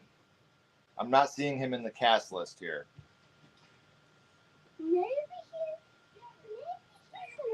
Man, he acted from 19. Oh, hold on. Where'd it go? Someone sabotaged the blood. And that brother is the TK Carter, is it? The younger brother. I think so. And I remember him from Dr. Detroit. Dan Aykroyd. If anybody remembers that one out there. He was the OG Quaker Oats guy. There it is. Yeah. That's my oatmeal. Yep, there it Okay. is. He was the OG Quaker Oats guy. Man, he was the commercial guy. Yes, man. I got fake handcuffs. You do, too. Where's the key? Where's the key? I need to find the key. Man, he was in a lot of stuff. He was. I was just looking through. I was like, damn. Yeah, he was even in Seinfeld. The other way, too. Do you see that thing right there? Yeah. Is that the safety? You push He was in Walker, Texas Ranger. He was one of the main guys in Walker. Yep, I forgot about that role too. He was like his boss kind of thing. Chuck Norris. Another dude I grew up with, Chuck Norris, man. Yep. Back when he looked so weird without any facial hair. Yeah. When Bruce Lee whooped his ass. Yeah. In Return of the Yep. Dragon. God, like It's funny though, because depending on who you believe, because there's definitely people that say that Chuck Norris would have kicked his ass if it wasn't, but it was Bruce Lee's movie. So Right. Wilford Brimley was pushing diabetes before it was popular. he was in Kung Fu. He was in the TV series Kung Fu in 72 to 75. Chuck Norris showed up in Kung Fu? No, Wilford Brimley. Oh, Brimley did. Yeah. Wow. Yeah. I have this little puppy. Like he had a recurring role, I guess. Where'd you get this? I don't remember him in that show. But I more remember the Kung Fu, The Legend Continues with his son. Right. Like that was more my era. Like I've seen this series Kung Fu, but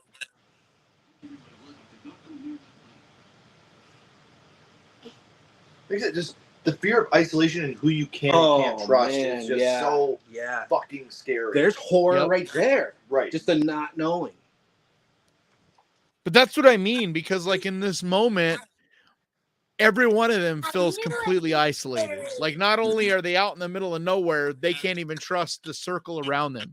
Because it's like in most movies, you can kind of huddle together. It's like we're gonna try to battle this out back to back, survive this together. But it's like in this movie, it's literally every man for himself. Every man for himself. Yep. You gotta watch the quarter, right, sweetheart? And that poor guy, man. That poor dude. Yeah. I felt so bad for him. What was that character's name? The character? Oh fuck. I'm so bad with names. Me anyway. too. Yeah, me too. The only name that's ringing in my head is Childs. I'm a child. You are. See, I just always wonder, like, if any of the other ones were infected at this point, or if it's just the one guy. Right. Mm-hmm. Because we know for sure he's infected at this point because it's about to go down soon with him. But This thing doesn't want to show itself. It wants to hide inside an imitation. We'll fight the past. But it's vulnerable without me. whoa, how did our timing get off? What? Am I ahead of you now? Yeah. The hell? I wonder if we have slightly different versions. Might be. Ooh. I'm at 102.01, 02, 03. Oh, wow. Somehow we got like 9 seconds apart. Director's. Let me know when you're at 101. Because I'm at 101. I'm at 102 right now. So is it possible you got a director's cut going on? That's what I'm wondering. Like if there was a scene, like a 10 seconds scene cut. Right. Mm-hmm. Because I'm watching the one on YouTube that you rent. So it definitely wouldn't be a director's cut. It would just be the regular. The regular, right. And Although that's this is the remastered HD one, so maybe it is. There's just a little bit left. Put that in the I was cans. freaking out at the And then house we go when I on. couldn't find this on streaming. I was like, wait a minute, it was just here. Yeah. It was just here. And I couldn't Yep. find it. I was like, no. All right, what are you at? What are you at right now? What is your time code right now? I'm at 102, 41, 42, 43. What are you at? You're at 102.40 what right now? Right now, 53, 54, 55. The monsters on Maple Street. And All right, let me know when you're at 103.4. classic There. Well, I'm at 103.9 right now. Okay. 12, 13, 14, 15. I think that was my brother. Yep, that's my brother. That's my brother. His name's Kenny. What's up, Junior? Yeah. Papa! What's wrong with your back, bro? Too young, man. Too young. Yeah, Charlie, can you do that for a second?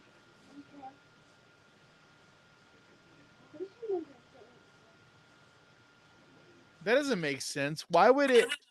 I didn't remember that right there before where he talks about the clothes. Yeah.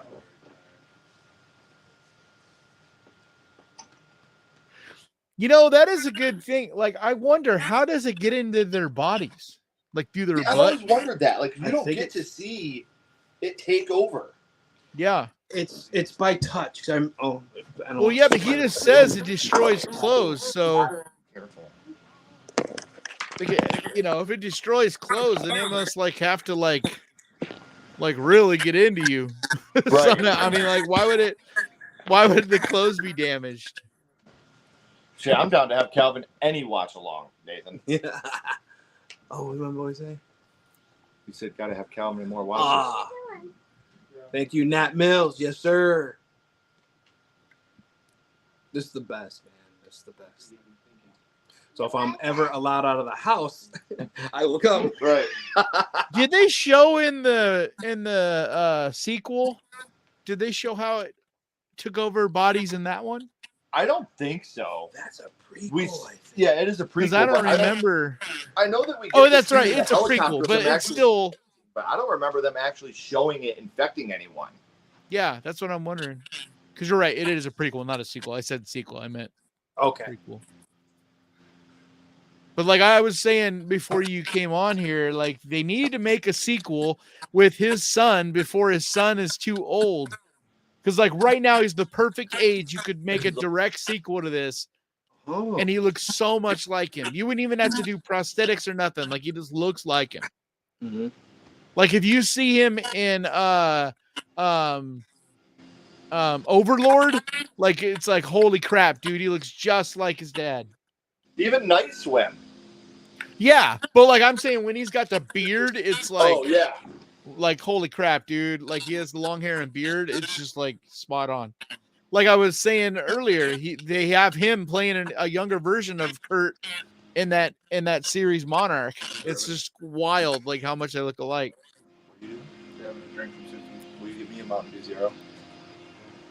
Huh? Mountain Dew Zero? Oh, Somebody you blew know out what a I'm fuse. drinking? Let's ring her for now. One of us could have gotten you. All right. We gotta find him. No. Why don't you come with me and we'll look outside. Palmer. You let's check the inside. Now it's Palmer. When did hang on. I don't blame him. Fuck you, Palmer. Cut the bullshit. Windows, you come with us. Doris, you stay here. Any of them move, you fry, you hear anything at all, you cut loose on the siren. We all meet back here in 20 minutes regardless. Is one sleeping or is one dead? Whoever you're with. I get it. I'd be tense too. I mean, come on. Oh yeah, I mean, because like we said, we don't even know how they take over your body. So like they're all in that same mystery as well. Like not only are you afraid of what happens when you're because they don't even know what happens when you're taken over. Like what happens to your consciousness? Right. Like you just die mentally. You know, like boss. just kill your consciousness and it takes your body. Or I love this scene. I know. There are funny things out here. Did you come across Fuchs?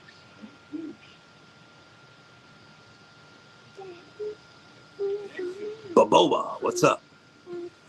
Nice to meet you. Nothing wrong with me. And if there was, I'm all better. Look at him. He's got a noose made and everything. He's ready. I know. Ready. Yep. Poor guy. I want to come back inside. Don't you understand it? I'm all right. I'm much better. Like I like it. It's so funny because he's trying right now the best he can to be all calm and chill. Right. And then a little bit later he like goes ballistic and you see what he's really feeling, right? Right. Mm-hmm.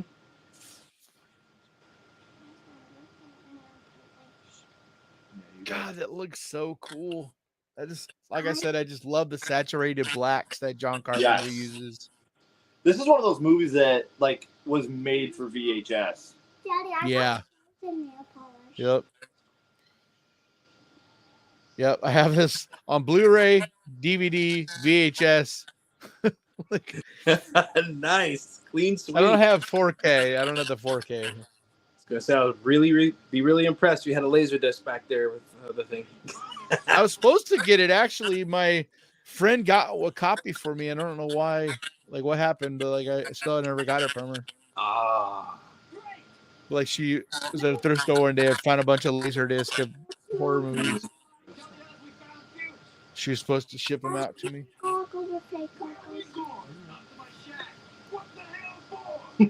It's just funny. I can't play any of them.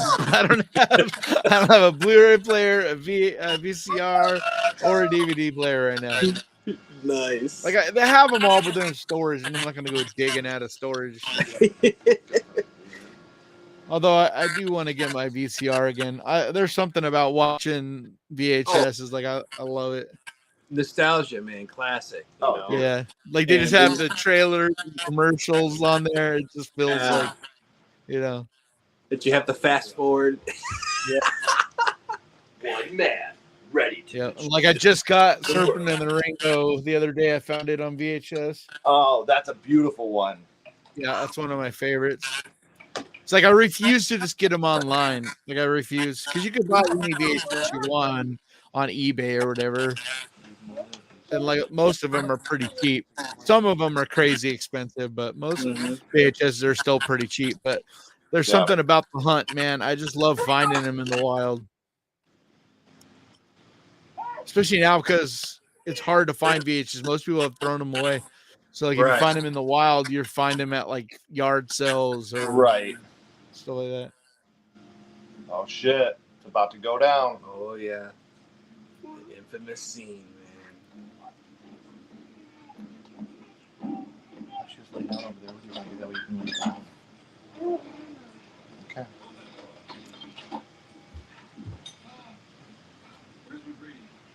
McGrady. I think Keith David is Childs.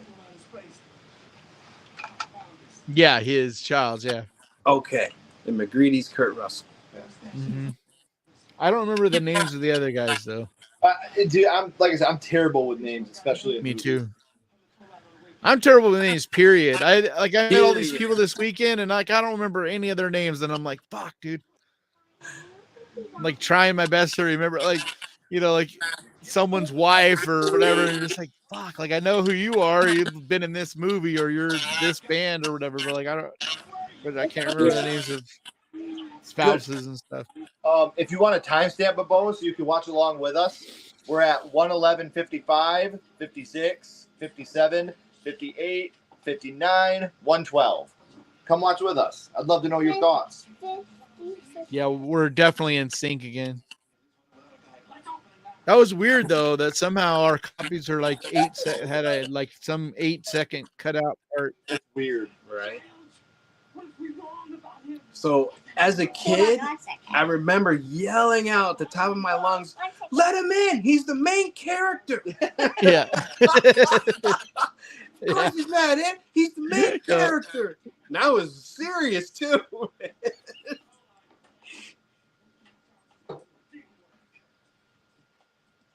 But you know, that's who I was, and that's how I am. I submerge myself in any movie I watch to the point where I get personal in it. That's how it should be. Absolutely. Totally.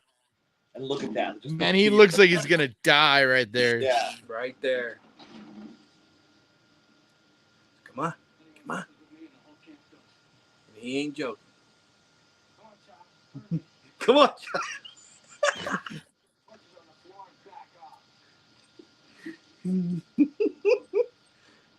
Child's is thinking about it. He's like, he is too. He don't play around. Fuck you. Let's go up then. Perhaps you don't know they casted me, Keith David, in this role, and I don't give a fuck. No, you don't say the that. thing is, he looks so cold that the thought of blowing himself up probably doesn't sound that bad right now. He's like, at least I'd be warm for a second. Yeah. Watch. What did he say? The F word. I should have said that. What did he say? It's cool, man. It's cool, baby. It's cool. We just tried to jump you, but don't worry about it. I know exactly. Oh boy. There you go. And you're right, little Boozy. That guy's infected. You know, I'd be thinking about it too because it would still take a second for that dynamite to go. You'd have time to grab that dynamite and tear out the fuse. Right. Oh. Okay. Yeah. It's not like it blows up instantly. Watch, baby. Watch.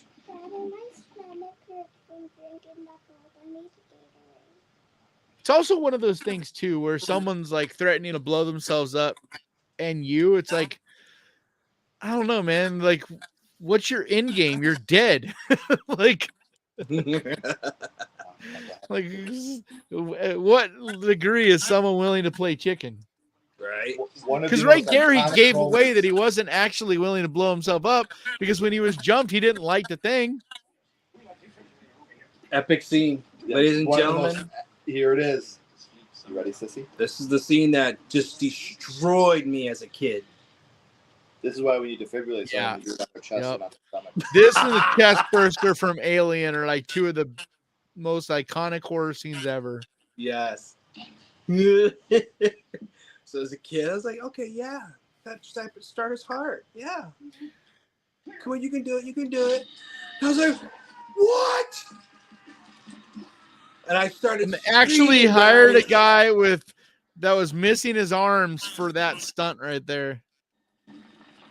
I was so glued to the screen in panic, and my older teenage brothers just laughing at me. But that's the only special effect in this that I feel like just doesn't hold up.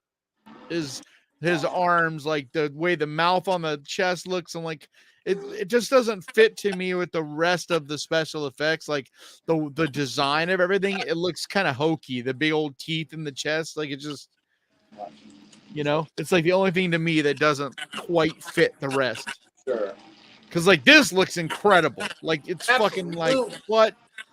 Like I don't know if anybody could do that today. No. I mean, look at that. Look at that, man. Like that's insane. Ahead of its time. Well, no pun intended. Yeah. I mean, like, how do you make that thing? Like, it looks so lifelike. Doesn't that look crazy? Baby, remember, it's just makeup. It's not real, okay? I almost wonder if there would be a feeling of relief right now, too, though, at least being like, at least now we know who it is. The spidery crab legs and the sound. I know. The sound of it, bro. Oh, it's so good.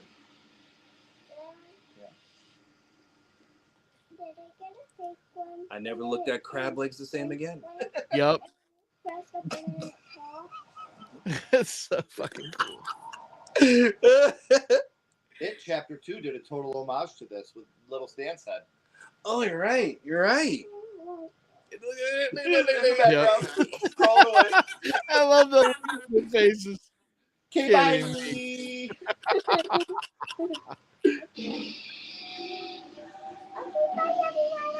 See, but here's the thing.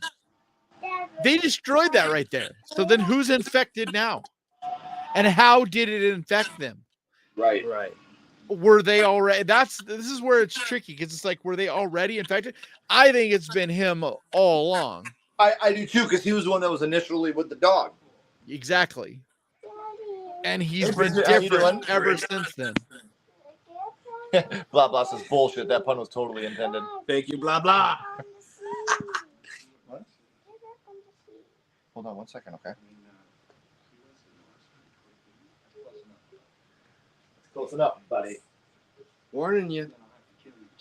Warning you. Buddy. That's enough, buddy. That's enough, buddy.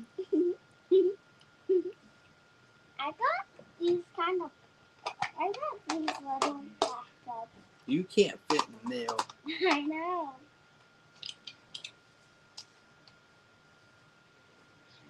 Yes, you do. Booyah! This use. This. I guess we'll never know if he's one, folks. This needs one more battery. And But it always makes me wonder too, because I always thought through the whole movie that it was him, out of it. but then they don't die by just simply like you can't kill the creature that way. Right. Because if that was the case, the guy, you know, with his chest and all that, like it was still alive. Like the guy's body was dead, but it was still alive. So I like this. It's the human imperfections that give Botan special effects life. Like Harryhausen stop motion masterpieces even further back. Yes, exactly. Wow, well said. Dad, yep. you get that? Yeah, that's a really good point. It is like there is something, it's like with tattoos, you know, those little imperfections that make it perfect. Yeah.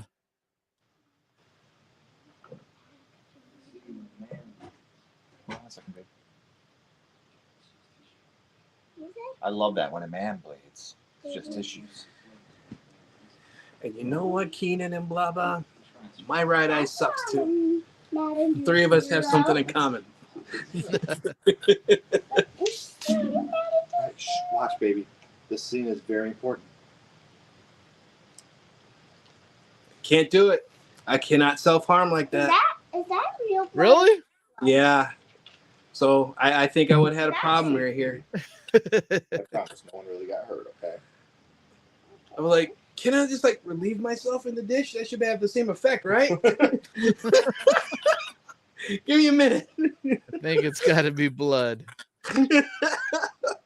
Yeah, I'm a diabetic, so I don't even think about it, man. I'd have to cut myself, prick myself, like shoot needles in myself, like all the time. Bless you, brother. Bless Thing you. is, I always thought, like, isn't this kind of excessive? You don't really need to cut yourself, like you could literally just a little tiny prick and get It's a blood out. dad, man. These dudes need stitches after these cuts. Yeah, Hey. like, do you really got to go that hardcore? out. So another epic scene Yes. that even Look made at- my teenage brothers jump. This is another. They did this in South Park. In the Lice Capades episode. Yeah. They're trying to figure out which one of the kids had head lice. Cartman was doing this in their blood. Yeah, Figure out that which scene one is was so like- funny. So I was thinking it was that dude because he's looking all weird. Yeah, it's the red herring.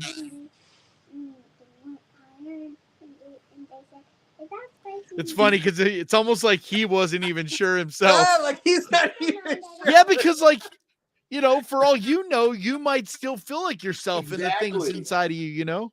Good So, point. so You for might him to never even just know. be like, I'm not infected.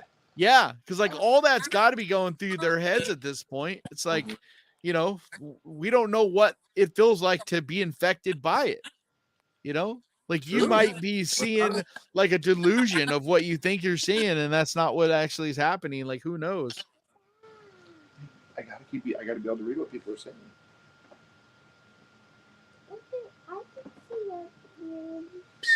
Watch, baby.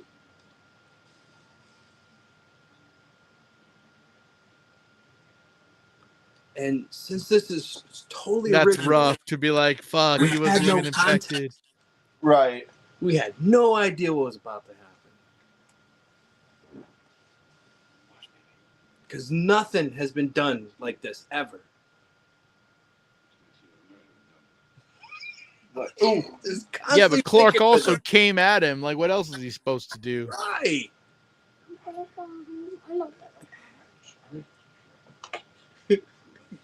Yeah, keep running your mouth, pal. You were the only one who could have got that boy. I'll do your best. Oh, even knowing it gets to me. Yeah. That's a cool effect. Yes, that right there. That's cool. Yeah. So who is it? Who the fuck you think it is?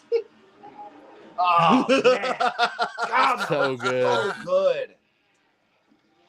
And then the horror of being attached to it. Right. I was like, what the? Yeah. Let me out of this fucking chair. What are you waiting for? I know. He's just frozen. Look at that, man. Like I wouldn't even hesitate with that God. thing and be like, So if I'm not mistaken, to this date, there wasn't a movie that had special effects doing this crap. Fuck no. Like morphing things and people becoming creatures. No, man. You've had Yep. moments like American Werewolf, like the Yeah. transformation scene. but that's Right. why Where- everybody still considers this, you know, the greatest horror movie is definitely as far as special effects that's ever been done. Like, Absolutely. Mhm. Here we go. What came first? Because I don't remember. Michael Jackson's Thriller, The Howling, American Werewolf in London, this. well, Came didn't first, Baker do the? Yeah, Baker did Thriller. Yeah. Mhm. So he had already done American Werewolf, and I believe it was off of that he was hired to do Thriller, I think. American Werewolf Thriller. I think. And The Howling was after both of those, but it was different people. Okay. Pardon A my lot of people think that Stan this is good Winston. as American Werewolf. I think it's cool, but I don't think it's on the same level to me because of the whole full body transformation scene. Mhm. You know, that's what always puts American Werewolf like in a league of its own. Yeah. And up until that moment, a dude turning into a werewolf was not painful. It was like charming and elegant, Right. you know? Yeah. So Well, that brought pain. the ghost or Chaney, Lon Chaney had made it seem uncomfortable and stuff, but like the only way they were able to do it was the whole like time lapse showing the hair growing and kind of thing, you know. But he did make it seem uncomfortable in the Wolfman. Yeah. And American Werewolf or Wolfman in London also made it seem uncomfortable. Mm-hmm. Poor child. Then it just cuts. I fucking love this scene right here. It's so funny. Poor guy.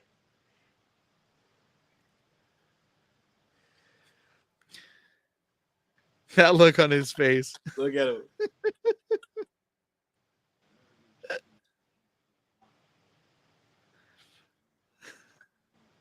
Can you get me out of this goddamn chair?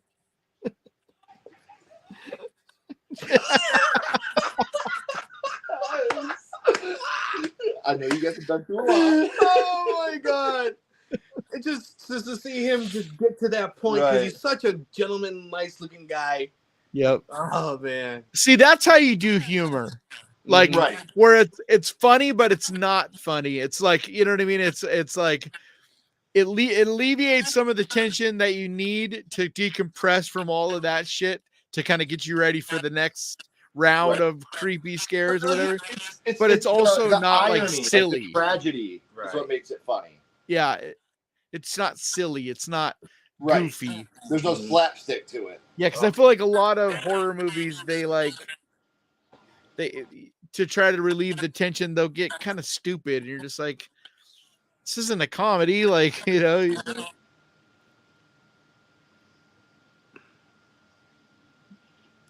Oh, I agree with your band ID, blah blah. Call our band the Right Eye. We can do a cover of Tool's Third Eye. Prying open my third eye. I'll be right back.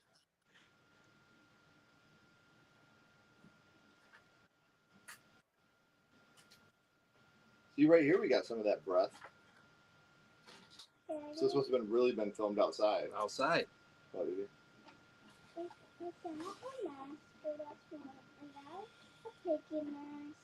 Yeah, they're trying masks to keep themselves warm.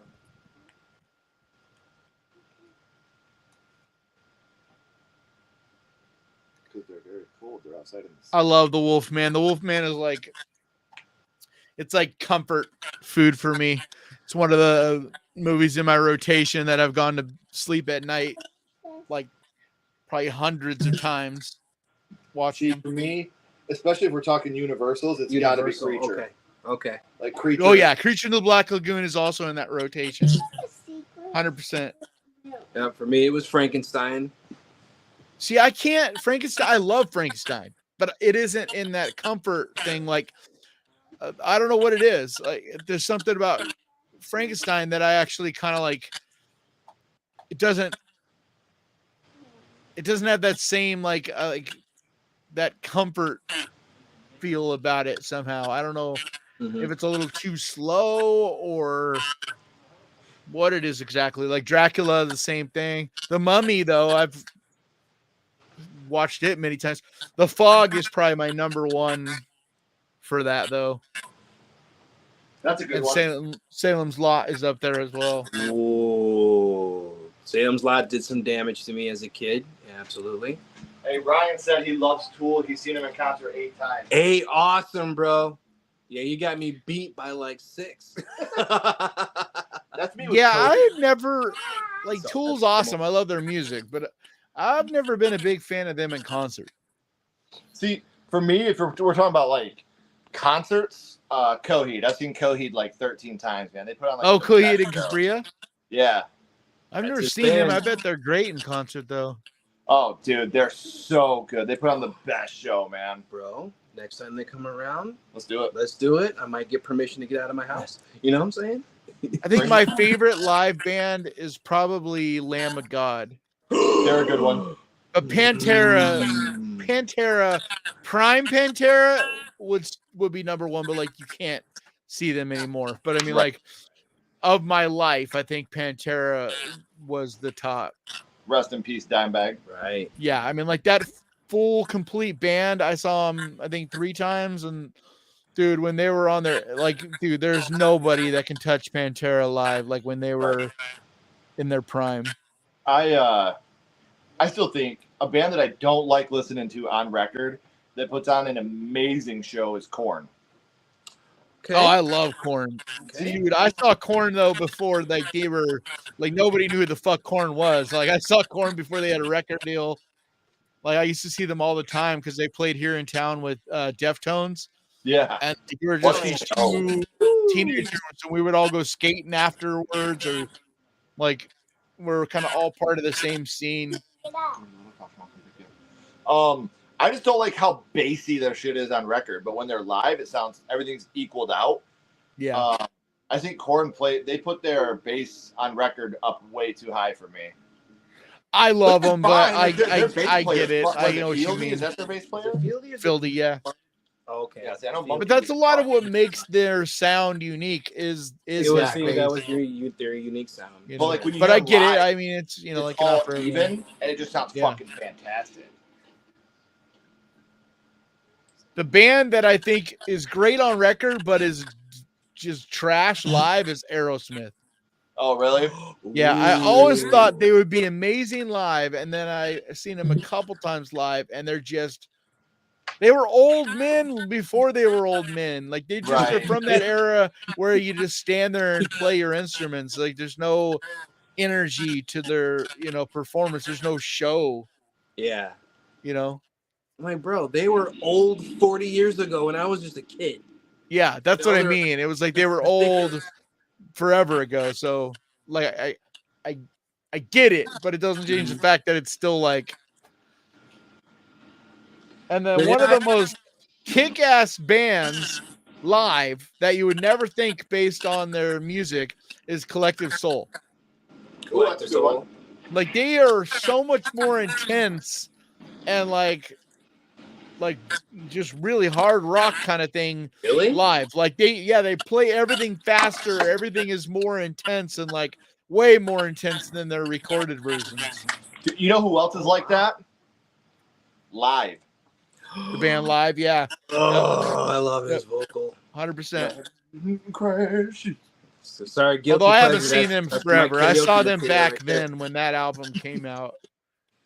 Oh my gosh, throwing copper mint. I do gotta say real quick, for the people that don't know, dude's got some pipes. Oh, he sings bro. He sings the national anthem at all our local high school shit. Nice. It's fucking dope, dude. I'm that guy too that's in there like, yeah, come in. I'm moshing while he's doing the national anthem. Welcome to the Rockets red glare, bro. Thank you, man. I appreciate that.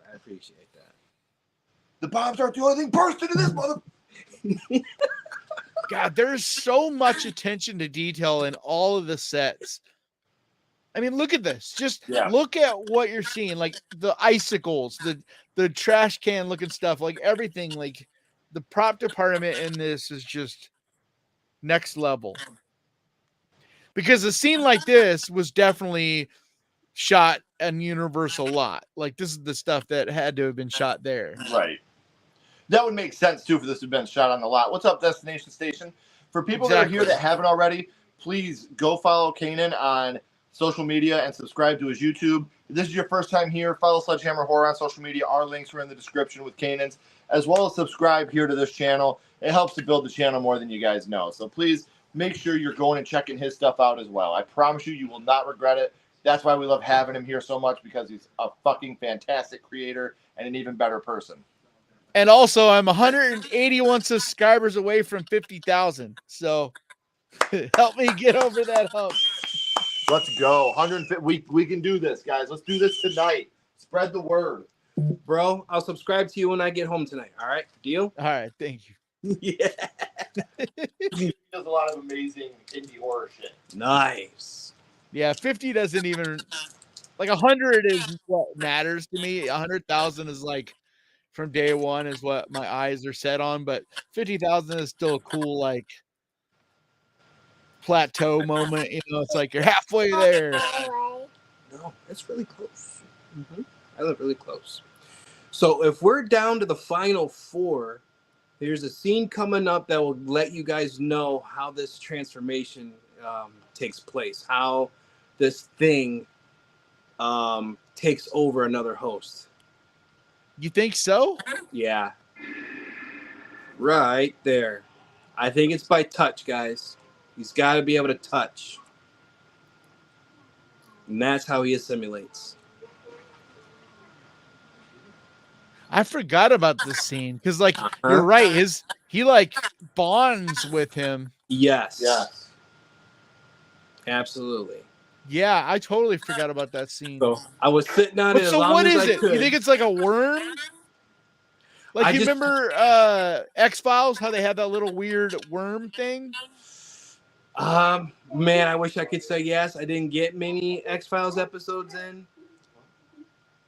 Oh man, you need to go back and watch X-Files, dude. I there's so many cool features, like creatures of the week things. It was so cool. See, I dug those episodes, but what did me in, I tried X-Files. I did. Everybody was a great actor in that show, but what did me in is it Scully? Is that the his lady partner? Yeah, the redhead. Yeah. I was getting so pissed off because she wouldn't believe anything and stuff was like right in front of her face. And well, yeah, but that's her job. And then she'd go back. Like, she's literally, but they literally hire her from the jump to be the skeptic, and to, like, that's literally for the first couple seasons. Okay. Like, she's kind of a double agent. The FBI, like, that is her job. And then it becomes a point where she definitely believes it, but at the same time, she knows that she needs to be the one that's still more of the skeptic, because he is all bought in.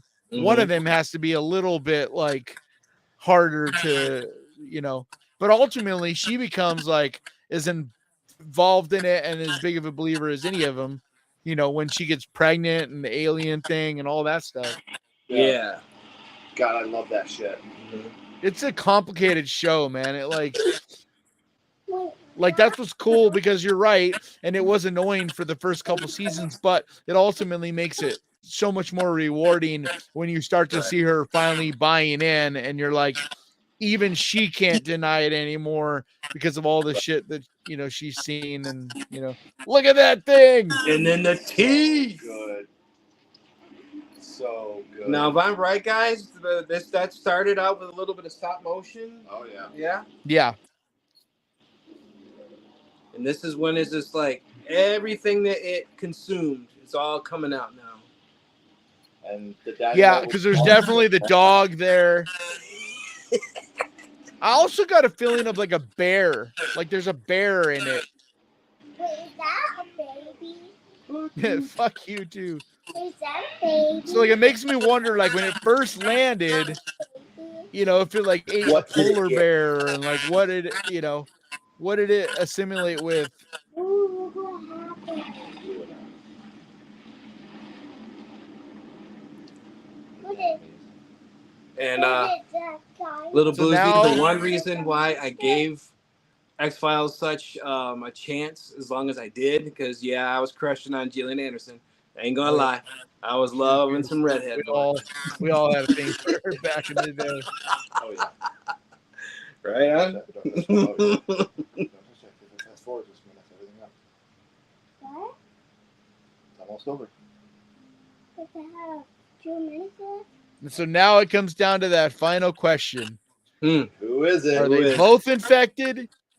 Or is one of them infected? And if just one of them is, who is it? Right. I've always believed that no matter what, he is not infected. Like he's definitely not. Like McCready. you know, yeah. I mean, he just threw the fucking dynamite at it. Like, Why would he do that You if know. it was part of him? Why did he strike? and also if he's infected right here, why would he like be like sitting there not trying to look for another species or a way out or any of it? But I also have never really believed that he is either. That Exactly. Childs could have roasted him Childs. right there.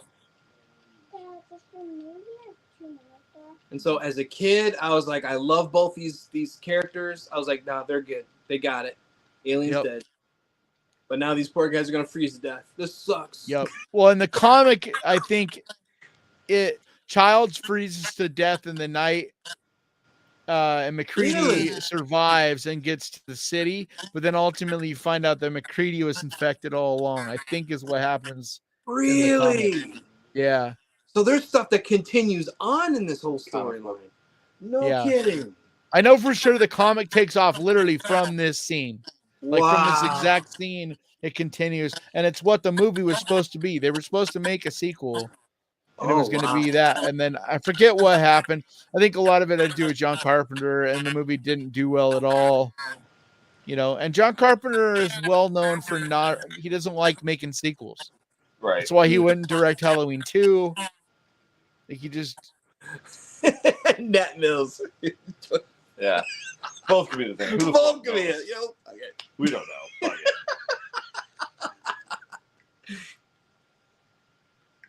they just look so done, like both They're of them. exhausted, man. Because And seriously, that's also why I'm guys like, sleep dude, at all? neither of them are infected. There's no way they're infected. Because like That's how I feel. Look at how beat to shit they are. These Right. guys, I've always felt that. And he's drinking booze. Yeah, Does an alien drink booze? the people that were infected always had at least some type of aura of energy about them. plus it wouldn't just be sitting there willing to like freeze to death, I don't Right. think. Right, and the alien took over. Like he would have never have come over there. I think if one of them, like a child, was infected, he wouldn't have presented himself to him. He would have like snuck up behind McCready or whatever and tried to infect him. Such a good movie, though. God, I love that movie. Such a good movie. Still my favorite, So, man. Favorite horror movie. It is what I consider the best horror movie ever made. It's And again, not like my I- like it's I not said, my favorite. It's number 2 because I just love Phantasm and I always have a soft spot for Phantasm, but it's definitely Like my the- number 2. It may not be my favorite, but I don't think there's an argument that it's the best. Yeah. You know what I mean? Like I feel like that's what I say. It's no, I don't think anybody can argue that at the very least it's in that short list. Like it's right there with Exorcist, you know, Texas Chainsaw Massacre, Nightmare on Elm Street, Halloween. Like it's one of those, you know, it's in that conversation. Impactful movies. Movies. You know that what's made funny you though think. is how nobody will really argue that Jason is in that conversation as far as like the greatest horror icon. But no one really argues that Nightmare or that Friday the 13th is one of those, like one of the greatest horror movies. Right. Yeah. Right. I completely agree with that too. It's so weird. He's like the anomaly where the icon and, you know, the killer himself is way better than any of the movies. Exactly. Because you can go anywhere on this planet and you show that hockey face. Yeah. Most people are gonna know. People in Nigeria are gonna know. Yeah. Absolutely. Yep. But yet, a lot of those same people will be like, I never even saw Friday the 13th. Right. But they know the face. Right. Yeah. I do got to piggyback off that real quick, Nicholas. We did see Long Legs. Long way. You feel in the same camp as the horror show guys, huh? What was their camp? That they thought it was overrated. The hype was too much. I don't want to say that it was overrated. It was overhyped. I'll say that. I feel like it was way over. The movie's good. Like, it's a good movie. But, I mean, like, it left a lot to be desired. And it's my own fault for believing the hype. I didn't think it was going to be the scariest movie since blah, blah, blah, like I heard. But I don't want to go too much into it because I don't want to spoil it for people that haven't seen it. Yeah. There were certain things I wanted more of. And if you've seen the movie, you'll know what I'm saying. Yeah, see, I just think that too many people wanted it to be what it wasn't instead of just enjoying it and appreciating it for what it is. Because I feel like Perkins purposely like pulled a fast one on everyone. He led everybody to believe for the first like half of the movie that it's like it's Silence of the Lambs, it's Seven, it's that, thriller, crime thriller kind of thing. And then all of a sudden it's like, oh no, this is fucking off the rails, bonkers, weird as fuck. Like, yeah. And that's what I loved about it. The performances were top notch. Oh, good acting. Yeah. Oh, Nicolas Cage, phenomenal in the movie. Yeah. But I just love the uniqueness of it. Like, to me, if it had just followed through on being another Silence of the Lambs, well, then it's like, okay, well, then it's just the Silence of the Lambs, like whoop-de-doo. But I'm also the guy that loved Malignant. I love Malignant. And to me, it falls more in the camp of Malignant than it would a movie like Silence of the Lambs. And so I just think that it's people buying into the whole, thing, wanting it to be something that it wasn't. Right. If you want that movie, go watch Seven. Go watch Silence of the Lambs. Right. It's the same thing with Vaccine. Like, all these people were like, they just wanted another X. And it's like, dude, if you want to watch X, go watch X. Right. What I loved about Maxine is that it's a totally different fucking movie. And the final act of that movie especially goes completely bonkers.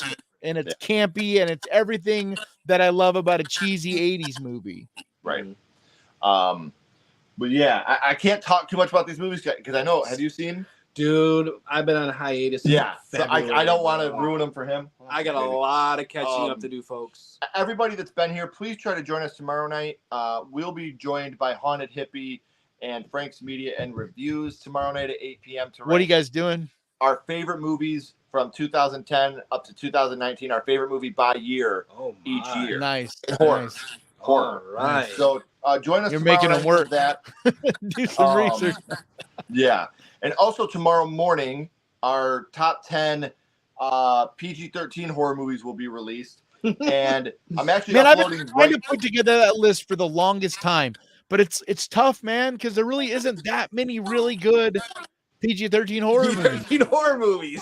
And we did talk in there about how we didn't include Poltergeist or Jaws because they're PG. They're not PG-13. Yeah. Way. Yeah. So those are not included on the list. These are straight. Knew that. That's my point. It's not just less than our rating. It's like actually PG-13. There isn't that many. Like, if you look at it, there's really not even that many horror movies, much less really good ones. It's like, it's a tough list to put together. Like, I think I have like 6, and I've never been able to get the last 4. I need to, eventually dig into it again, but yeah, it's something I've had people request me doing forever, and I'm like, good luck with that. It's not as easy as it seems. It really is hard. So, Kainan, please don't go anywhere, my friend. I got a couple more questions for you. Everyone else, if you haven't already, please like and subscribe. It really does help build the channel more than you know. And follow Sledgehammer Horror on social media. Our links are in the description as well. But until next time, keep talking horror. Say what you are. And we'll see you guys soon. Say bye, guys. There you go. Bye, guys.